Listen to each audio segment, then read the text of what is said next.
Fala aí, pessoal, tudo bem? Olha, mais um vídeo aqui pra gente reagir e esse aí é ouro, hein? Tô trazendo um vídeo de um youtuber que eu me amarro, é o Bacagaijin. Ele é brasileiro e ele faz uns vídeos sobre filosofia, sabe? Trocando ideia, andando pelas ruas de Tóquio. Olha a qualidade do vídeo do cara, meu amigo. Então, assim, bora lá. Ele vai falar hoje sobre o quê? ChatGPT. ChatGPT não vai chegar longe, segundo o Baca, tá? Então, assim, não sei. Vamos ver o que ele tem pra falar pra gente aqui, ó. É muito maneiro. Pô, é um vídeo pra você não só ouvir, mas curtir o visual. Valeu? Bom, penso logo existo e eu Já viu o clima que ele começou, né? fico vendo as notícias por aí, fico vendo os rumos que vai tomando o nosso mundo, essa guerra de inteligências artificiais, fico vendo os comentários de vocês também e fico com vontade de voltar aqui para filosofar com vocês, que acredito que também pensam logo existem, né? E conforme a gente vai entrando nessa era da inteligência artificial para todo lado, só se fala de outra coisa na obra. A gente está agora nessa guerra fria, né? Todo mundo, essas empresas todas brigando para ver quem desenvolve a inteligência artificial mais fodona. E vira e mexe, volta o debate sobre a possibilidade dos computadores eventualmente desenvolverem consciência. Vem se tornando cada vez mais frequente. Aí, São Cristóvão, tá ligado? Ali aquela rua que vai dar lá na Feira dos Paraíbas, embaixo da linha vermelha, igualzinho, ó. E corriqueiro esse debate. Muita gente fala o que quer, né? Ninguém sabe muito bem aonde isso vai dar. Não que eu saiba, né? Eu não sei absolutamente nada, nada. Nem de informática e muito menos de neurociência. Mas eu sempre achei engraçado essa comparação Aí, viu? Tem japaberiteiro também. que a gente tem o costume de fazer, eu também faço, de comparar o cérebro humano a um computador. E eu acho que é natural isso, né? Eu acho que mesmo em outras épocas, a gente sempre teve essa tendência de tentar explicar o corpo humano em termos mecânicos, pelo menos desde a Revolução Industrial, pelo menos a gente faz isso, né? A gente sempre usa ali como base. Cara, o Japão deve chover muito, cara, porque todo vídeo dele o chão tá molhado. Todos. Incrível, cara. Sempre tá o chão úmido assim, então deve ter muita chuvinha lá. A tecnologia mais avançada que a gente tem no momento para tentar explicar o corpo humano e, em especial, o cérebro humano. E aí, lógico, como os computadores são os aparelhos mais sofisticados Se é no Brasil, o maluco seguindo, a mina já tinha apertado o passo há muito da nossa tempo. época, me parece natural que a gente tente explicar o corpo humano e a mente humana Tô rindo de desespero, tá? Acho péssimo isso. em termos de computador, em termos informáticos, né? Ainda que não faça muito sentido de vez em quando. Mas assim, é muito intuitivo mesmo de se imaginar, né? Imaginar o cérebro como se fosse o hardware e a consciência como se fosse o software. Como se a consciência fosse um programa rodando no cérebro. O problema é que no caso dos computadores, os programas não se instalam sozinhos, tá ligado? Aparentemente não existe a menor possibilidade de você fabricar um Intel i9 e ele já sair com o Windows 11 instalado. Você abre ali o forno ali, tira o Intel i9 e ele já sai com o Windows 11 instalado. Aparentemente isso nunca vai acontecer, né? O Windows não emerge do processador. Ele não brota naturalmente. Ele depende da Quase, né? Já é meio monopólio esse mercado. instalação consciente de um ser humano. Aí, lógico, né? Assim, a gente poderia Olha o vereador ali, ó. imaginar que Deus instalou a consciência no nosso cérebro, né? Do mesmo jeito que você instalou o Zap no celular do seu tio, Deus instalou a consciência no teu cérebro. Pode ser que seja. Pode ser. Esse vídeo aqui não... Pô, cara, pra mim a consciência é uma construção social também, né? Eu acho que depende muito daquilo que você aprende no meio. Então, pô, nós como somos, vamos dizer assim, primatas, né? Então, já está mais do que provado que os primatas aprendem muito copiando, né, os seus semelhantes. Então, não sei se é um software instalado por Deus. Acho que a gente vai criando essa consciência conforme a gente vai sendo exposto. Não cabe aqui discutir se é isso ou não. Eu realmente não tenho como argumentar contra isso. Pode ser que seja isso, eu não sei. Mas se a gente partir dessa premissa, aí o vídeo também acaba aqui também, porque aí não tem muito o que discutir a respeito disso, né? Foi Deus que colocou e já era, né? Ó, aqui é igualzinho o Meyer, ó. Sabe qual é? O lado da Gerda Cruz, né? Ó, estação de trem. Daqui depois é Cascadura, Quintino. Mas se a gente imaginar que a consciência é o resultado de um processo evolutivo... É que não é rua, mas assim, parece mesmo, cara. Essas construções aqui, ó. Se é no Brasil, essas construções aqui, já ia chamar de puxadinho, favela, né? A única diferença aqui é que tá limpo. De milhões de anos, por exemplo. Que ela tenha se desenvolvido aos poucos, até alcançar o estágio atual. Que ela emerja do funcionamento do cérebro. A consciência como uma propriedade do cérebro. E não como um programa desenvolvido em paralelo ao cérebro. Aí a coisa fica diferente, né? Aí a coisa fica completamente diferente, porque a noção de imaginar a consciência como se fosse um processo separado do corpo, ela não é nem um pouco nova. Descartes fazia isso o tempo todo, ele desenvolve até o dualismo, né, para separar a substância. Ele manja de filosofia, tá? Ele é leitor. Da consciência e a substância do corpo. Mas muito antes isso já existe. Lá na Grécia Antiga, 500 anos antes de Cristo, Aristóteles já separava o intelecto humano em duas partes.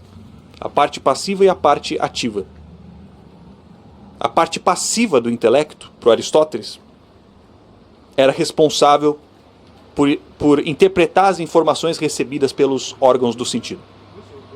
Os seus olhos, eles captam as formas e as cores do mundo, e o seu intelecto passivo atribui significado para essas formas e para essas cores. Uma árvore, um cachorro, uma casa. O intelecto passivo, ele dá significado para os estímulos recebidos a partir dos nossos órgãos. Amigo, olha como essa porra é limpa. Caça. Do sentido. Por isso Aristóteles argumentava que o intelecto passivo, ele morre junto com o corpo. Tá ligado? Porque se você não tem nada para enxergar, se você não tem nada para escutar, se você não tem nada para sentir, o seu intelecto passivo não tem nada para significar, não tem nada para interpretar. Então ele morre, ele acaba. Ele é perecível, assim como o resto do corpo. Entende? É uma noção que se aproxima um pouco, dadas as devidas proporções, da noção muito mais moderna da fenomenologia do Husserl, né? Que entende que a consciência é sempre a consciência de algo, né? A consciência sempre estaria atuando sobre alguma coisa, direcionada a alguma coisa. Ela não é um processo em si mesma. Você só consegue ter consciência daquilo que você percebe, daquilo que você experiencia. A noção do intelecto passivo do Aristóteles vai mais ou menos nessa direção. Só que, além da parte passiva, o Aristóteles também imagina a existência de uma parte ativa do intelecto humano. A parte ativa do intelecto não se limita a interpretar, ela abstrai, ela atua, né? Por isso que ela é ativa, ela não está lá só recebendo informações, ela também age. Ela torna inteligíveis os conceitos universais, que nem a ideia de eternidade, a ideia de infinito, a matemática mesmo, a ideia de Deus mesmo, Deus é um conceito universal. E aí assim, né? Eu não sou nenhum especialista em Aristóteles, longe de mim, mas pelo que eu entendo, apesar dele não ter deixado explícito que a parte ativa do intelecto existe de forma independente do corpo, isso fica meio que subentendido quando ele diz que a parte passiva depende dos órgãos do sentido, mas a parte ativa não. A parte ativa não depende dos órgãos do sentido. Então assim, você não consegue ter consciência imagética se você não enxerga. Lógico, né?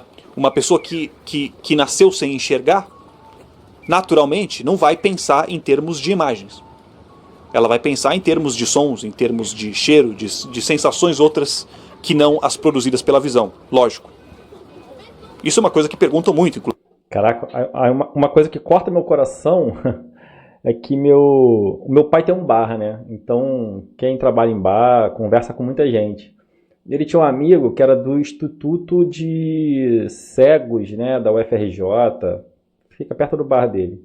Ele tinha um amigo chamado Rocha, que, cara, o cara era cego desde Acho que ele, não sei se ele nasceu cego, mas se não nasceu, foi criancinha que ele perdeu a visão. E ele era pesquisador sobre soluções, né, para cegos e tal. E, cara, me cortava o coração, porque ele dizia que ele trocaria, cara, sei lá, a vida toda dele, todos os anos de vida que ele tinha, para poder enxergar alguns minutos, sabe? Pô, ouvir isso é muito punk, né, cara? Porque não dá pra imaginar alguém que... Cara, o que que é o azul? Não sei o que que é azul. Não sei o que que é amarelo. Pô, como é que é um pássaro? Não sei. Pô, deve ser muito punk, né, cara? Assim, Inclusive, perguntam muito para as pessoas que nasceram sem enxergar, né? Com o que elas sonham? Como são os sonhos de uma pessoa que nunca enxergou? Essas pessoas sonham com outras coisas, né? Com cheiros, com sons, com sabores, com o tato. Mas, naturalmente, elas não sonham com imagens. Claro, né?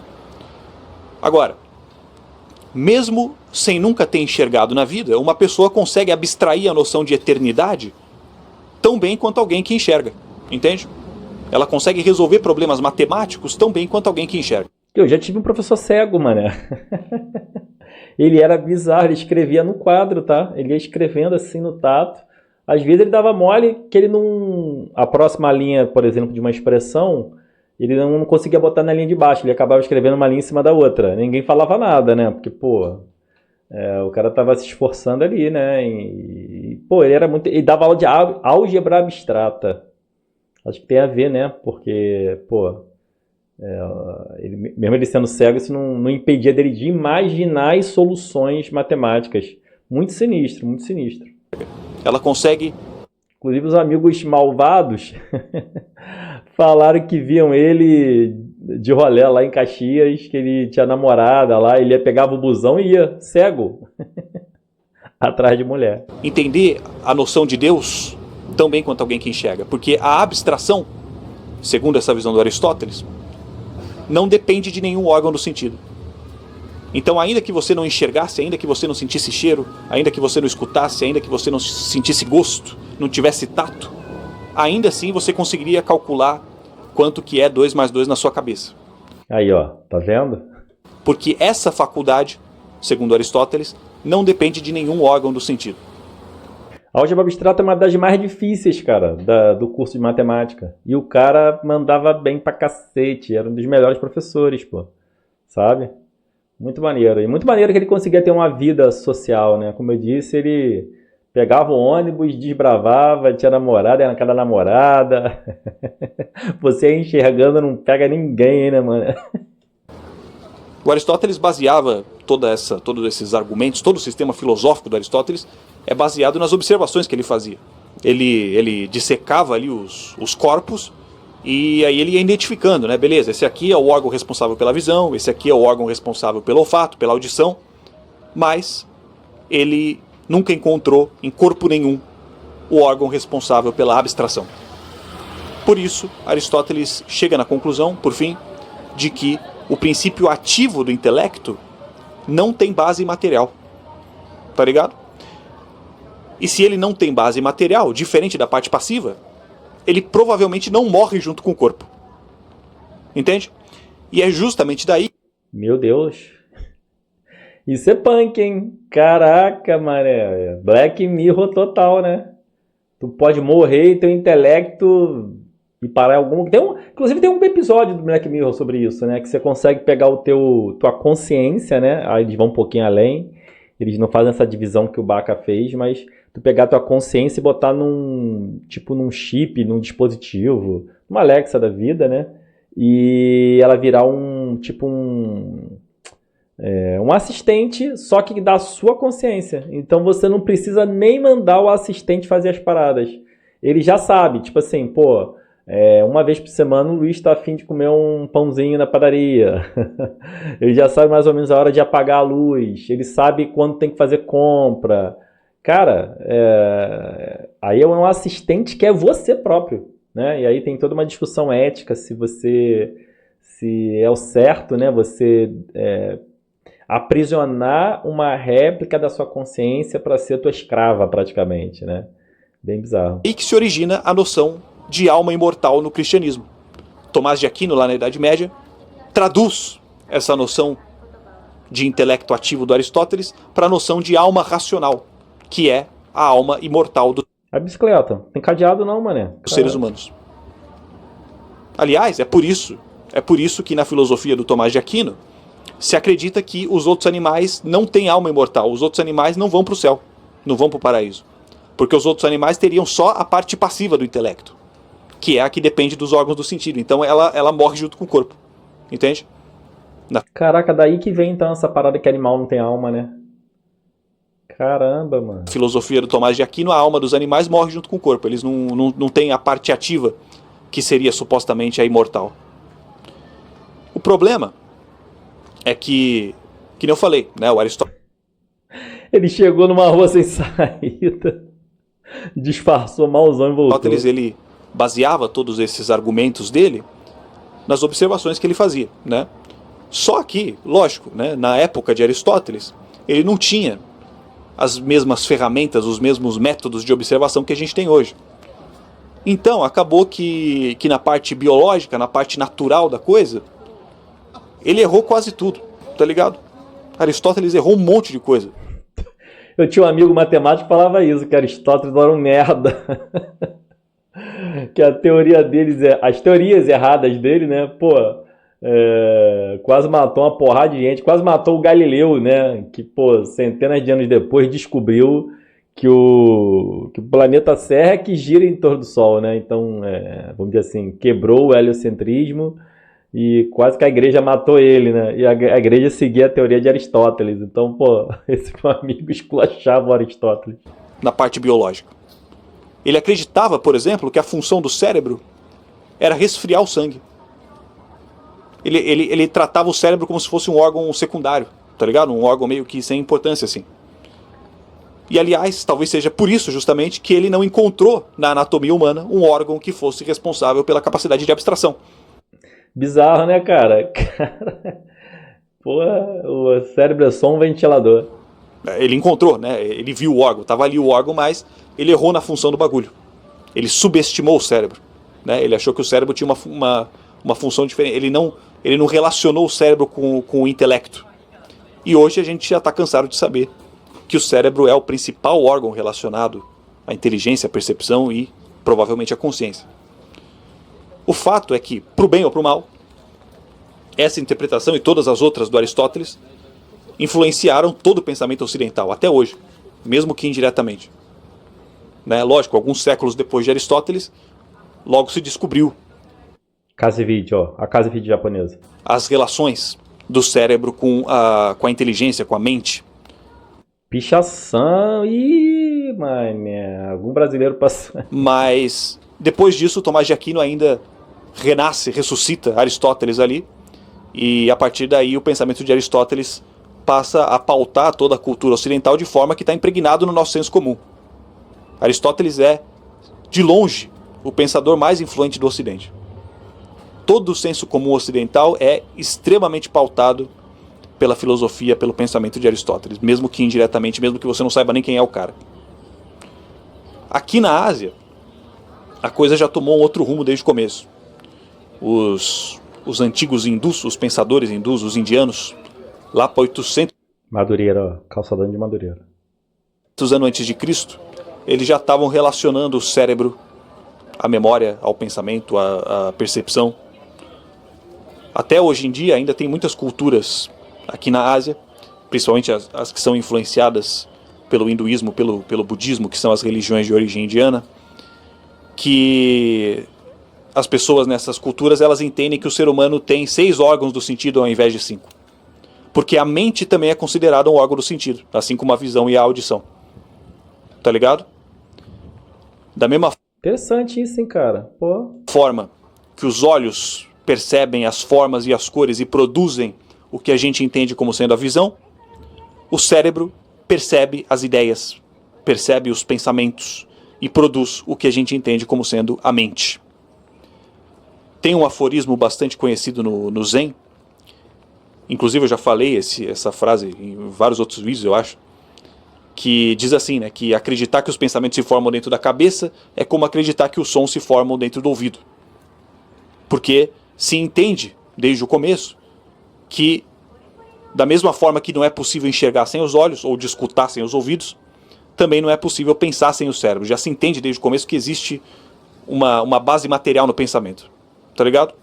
Lógico, nessas religiões, tudo é colocado de forma extremamente simbólica, né? Sem rigor nenhum. Aliás, todos os estudos do Aristóteles lá, né, que ele fazia, as observações que ele fazia eram muito mais rigorosas do que as observações aqui das filosofias aqui do Oriente, aparentemente, tá ligado? Aparentemente, Aristóteles era bastante rigoroso com os métodos dele. O problema é que ele interpretou mal os sinais ali, né? Ele subestimou a função do cérebro, porque hoje em dia a gente já tem bastantes evidências, né, de que a consciência provavelmente está relacionada à atividade dos neurônios no córtex pré-frontal do cérebro.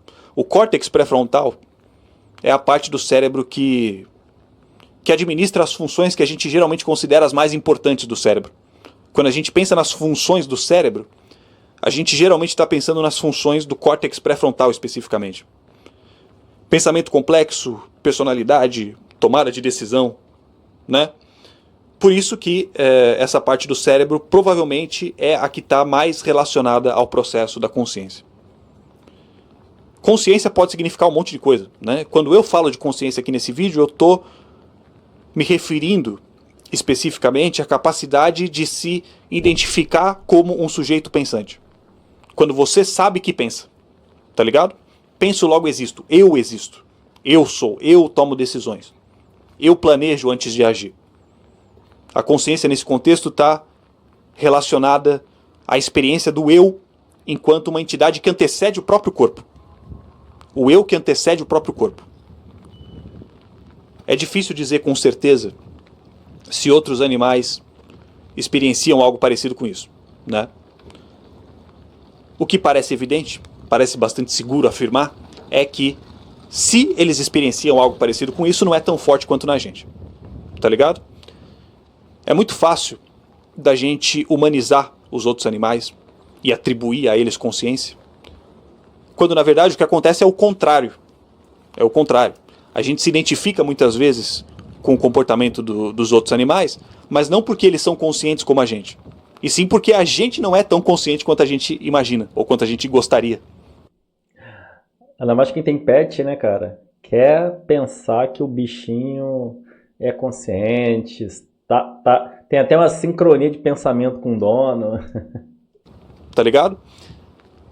A função dos neurônios, de forma ridiculamente Ele vai chegar no chat GPT, tá, gente? Calma, segura a ansiedade. ignorante, afinal eu não sou porra nenhuma, não sei absolutamente nada sobre isso, mas de forma completamente básica, né, a função dos neurônios é processar e transmitir informações.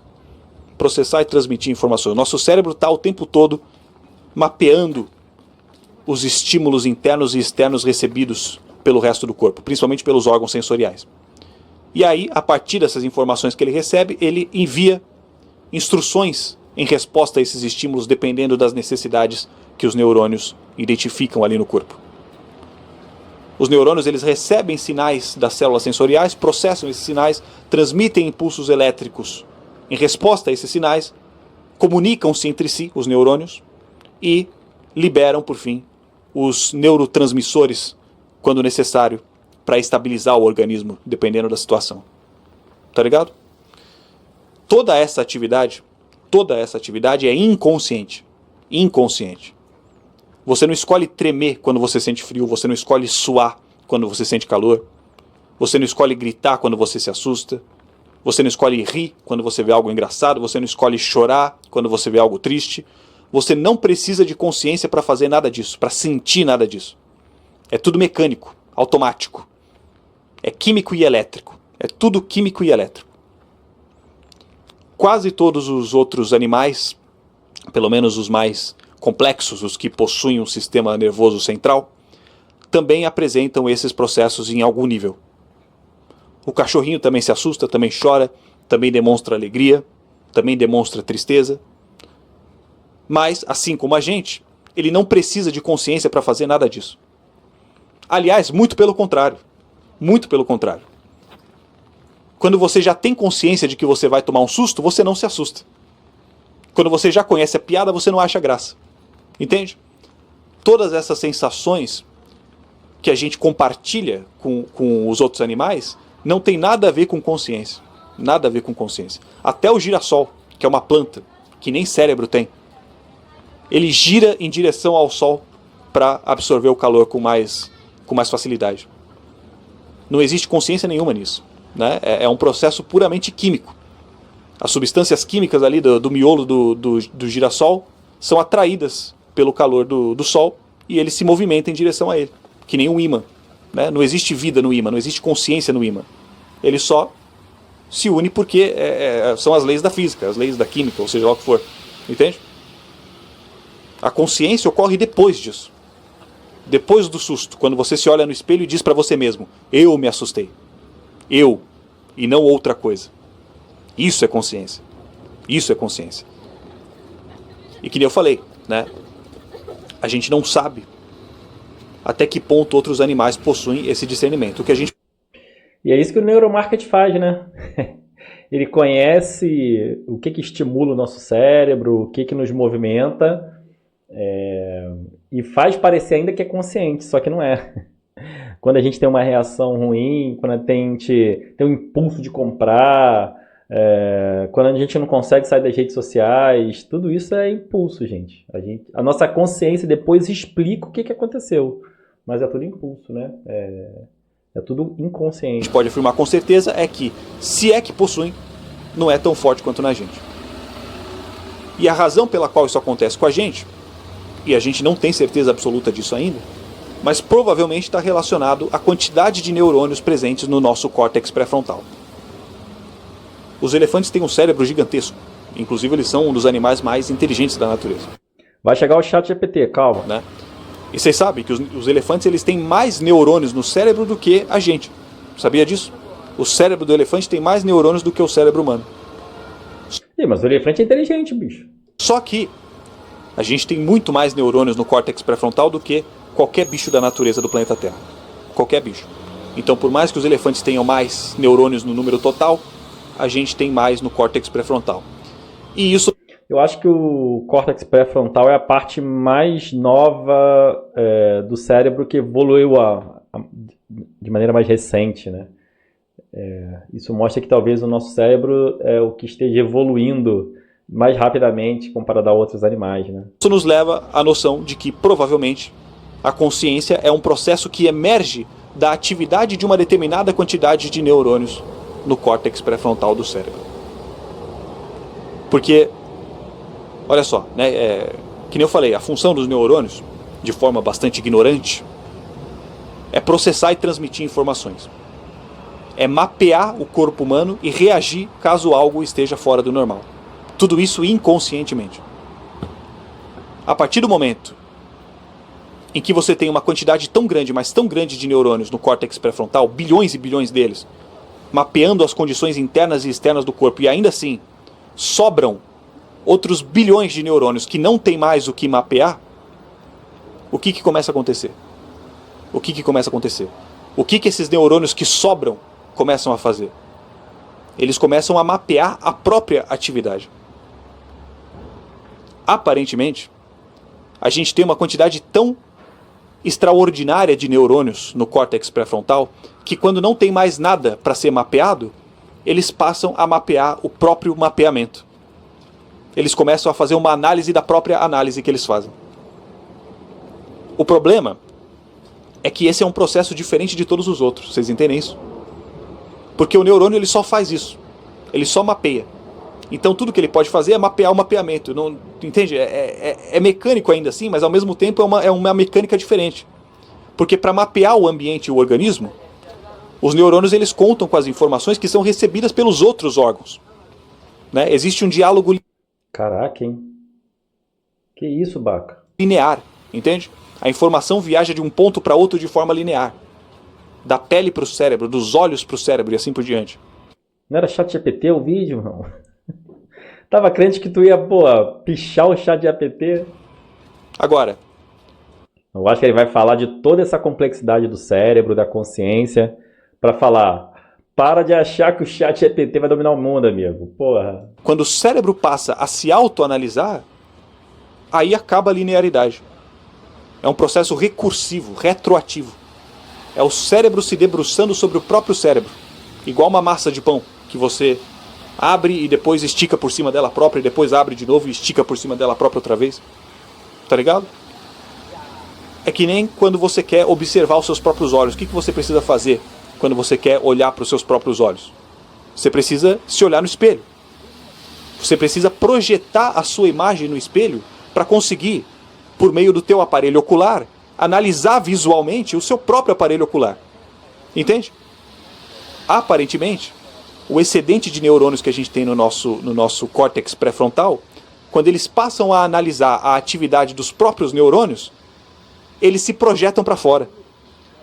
É como se eles estivessem se olhando no espelho para conseguir se autoanalisar. Até esse momento, o nosso cérebro só percebia as informações transmitidas pelos olhos, percebia as informações transmitidas pelos ouvidos. Só que a partir de uma determinada Pô, a rua não tem calçada, né, mano? Olha a calçadinha, fininha. quantidade de neurônios, ele passa a perceber que percebe todas essas coisas. E é só a partir desse momento que surge a noção de eu. O eu só surge quando os neurônios se projetam para fora para identificar finalmente, aquilo ali sou eu. Sou eu trabalhando ali. Assim como quando você se olha no espelho e fala, aquele ali sou eu. Entende? Por isso, é completamente natural, intuitivo, que a gente tenha a impressão de que a consciência não está dentro do corpo. Porque ela se projeta para fora para poder se reconhecer e se autoanalisar. Porra, meu amigo, esse papo aí tá sinistro, hein? Caraca, já tô bolado. Consigo nem comentar, cara. Pô, caramba, bicho. Eu nunca parei pra pensar na consciência de fato, né? O que é a consciência? Parece algo tão inato, né? Enfim. Aliás, é por isso que no budismo e também em algumas correntes da psicanálise, que nem na psicanálise do Jung, por exemplo, se argumenta que nós não somos a nossa consciência. Nós não somos a nossa consciência, porque a nossa consciência é só um aspecto bastante particular da nossa psique. Um aspecto que se reconhece e que se assume como eu. O meu ego. Mas que está muito longe de ser a minha totalidade. Né? A consciência é só o excedente de neurônios que, não tendo mais o que analisar, passa a se reconhecer enquanto analista. Curiosamente, se é que é assim mesmo que se dá o processo da consciência, né, que a Já passou nessa rua aí, tá perdido, hein? Se perdeu. gente ainda não tem certeza de nada, mas se for, é um processo muito parecido com o que a gente parece ter, porque a gente também não tem certeza absoluta ainda, na mecânica quântica, né? Onde o pesquisador, quando interage com o sistema, se torna parte do sistema. É um ponto da natureza em que a fronteira entre o analista e o analisado fica borrada. A análise está contida na própria análise, é recursivo, é retroativo, é cíclico, é não linear. E é justamente daí que surge a percepção do infinito, que o Aristóteles já tinha sacado lá atrás, os universais, a matemática. Porque quando a análise recai sobre a própria análise, sempre fica faltando um pedacinho, que é a própria análise que está sendo analisada. E aí você cai numa recursão infinita. Entende? Que Loop. nem quando você bota um espelho de frente para o outro e forma aquele túnel infinito no reflexo. Tá ligado? Aparentemente, é nesse processo que reside a consciência. Então, na terapia, quando eu vou analisar o meu ego, é um espelho infinito? Eu estou analisando o meu ego, que estava analisando a minha consciência. Caramba. Mas enfim. Aí querem fazer IA para imitar o cérebro humano. Pô, meu amigo, fala sério. Porra. Voltando à questão do início do vídeo. Não tem como. Tomando como premissa esse modelo de consciência, onde os neurônios passam a analisar o seu próprio processo de análise e para isso se projetam para fora como se fossem algo diferente do corpo. A gente não tem certeza se é isso, mas é uma hipótese bastante estudada na neurociência para tentar entender como se dá a consciência, né? Seria possível que uma inteligência artificial eventualmente desenvolvesse... Chegou! São 28 minutos de vídeo. No 25,5 ele começou. Vesse essa capacidade? Será que é possível que a gente vá aprimorando o bicho até que em determinado momento ele adquira a capacidade plástica de projetar a si próprio enquanto um eu? Será que um dia ele vai perceber que percebe? Parece pouco provável. Para mim, pelo menos, parece pouco provável. Ou, no mínimo, a gente ainda está muito, muito distante disso. Porque, olha só, né? A gente poderia imaginar, por exemplo, num planeta distante, rochoso, que depois de bilhões e bilhões de anos de chuva ácida, um tequinho de silício que se desprendeu ali de uma rocha, assumiu naturalmente, por conta ali da erosão e de outros processos ali, assumiu a forma de um Intel i9 de 24 núcleos. Tá ligado? Igual o que tem dentro do seu PC aí. Pá, formou ali naturalmente.